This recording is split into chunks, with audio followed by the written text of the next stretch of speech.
বাচ্চা কোনো কিছু খেতে চায় না, যদি খেতে না চায় তাহলে এই রেসিপিটি দেখে নিতে পারেন। খুব দ্রুত ওজন বাড়াতে সাহায্য করবে আর সেই সাথে পুষ্টিগুণে এই রেসিপিটি ভরা। তো প্রথমে এখানে আমি মিষ্টি কুমড়া নিয়েছি, একটা আলু নিয়েছি, আর নিয়েছি কুমড়ির শাক, আর নিয়েছি ছোট সাইজের একটা পেঁয়াজ। এবার লাগবে এখানে আতপ চাল, আর নিয়েছি এখানে মশারির ডাল। লাগবে আমাদের ঘি। আমি এখানে খাঁটি ঘি দিয়ে দিচ্ছি 1 চা চামচ, আমার নিজের হাতে বানানো। চাইলে কিন্তু আমার পেজে ঘুরে এসে এই ভিডিওটি দেখে নিতে পারেন। 1 চামচ। এবার এইখানে দিয়ে দিব মিষ্টি কুমড়া, আলু আর পেঁয়াজ। তো সব কিছু একটু হালকা করে ভেজে নিতে হবে এগুলা। সে সাথে দিয়ে দিব মসুরের ডাল আর আতপ চালগুলো আমি আগে থেকেই ধুয়ে রেখেছিলাম, এখন দিয়ে দিচ্ছি। দেওয়া হয়ে গেলে ঘিতে কিছুক্ষণ ভেজে নেব, যাতে করে সুন্দর একটা ফ্লেভার আসে, খেতে যেন অসম্ভব মজার হয়, মুখে দিলে যেন বাচ্চারা একদম টপাটপ গিলে খেয়ে নেয়। এবার এখানে পরিমাণ মতো পানি দিয়ে দিব। পানি দেওয়া হয়ে গেলে এখানে দিয়ে দিব সে কুমড়ির শাকগুলা। তো কুমড়ির শাকগুলো আমি একেবারে কুচি কুচি করে তারপর দিয়েছি। আর দিয়ে দিব এখানে 1 টুকরা মুরগির মাংস। মাংস দেওয়া হয়ে গেলে দিয়ে দিব সামান্য পরিমাণে একটু লবণ, আর দিয়ে দিচ্ছি এখানে একটু হলুদের গুঁড়া।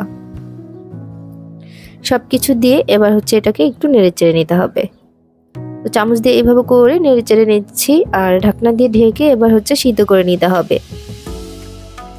সিদ্ধ হয়ে গেলে মুরগির মাংসটা আমি এবার উঠিয়ে নেব।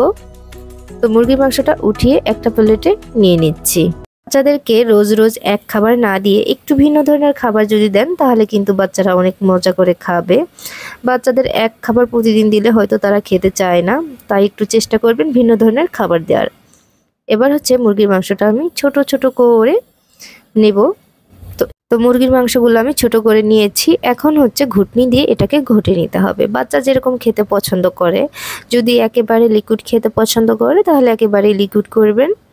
আর যদি একটু আস্তে আস্তে রাখতে চান, যেহেতু বাচ্চাদেরকে একেবারে লিকুইড দেওয়া যায় না, যাতে করে বাচ্চারা একটু চাবানো শিখে, সে কারণে আমি একটু মানে একেবারে লিকুইড করে নিয়ে একটু আস্তে আস্তে রেখেছি।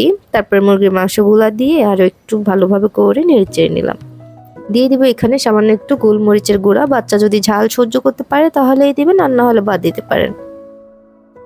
দেওয়া হয়ে গেলে আমি এটাকে নেড়েচেড়ে আর কিছুক্ষণ রান্না করে নেব। আপনারা কোন জায়গা থেকে ভিডিওটি দেখছেন আমাকে কমেন্ট করে জানাতে পারেন, যাতে করে আপনাদেরকে ধন্যবাদ দিতে পারি। তো এটা কিন্তু রান্না হয়ে গেছে প্রায়। এখন এটাকে আমি নামিয়ে নেব।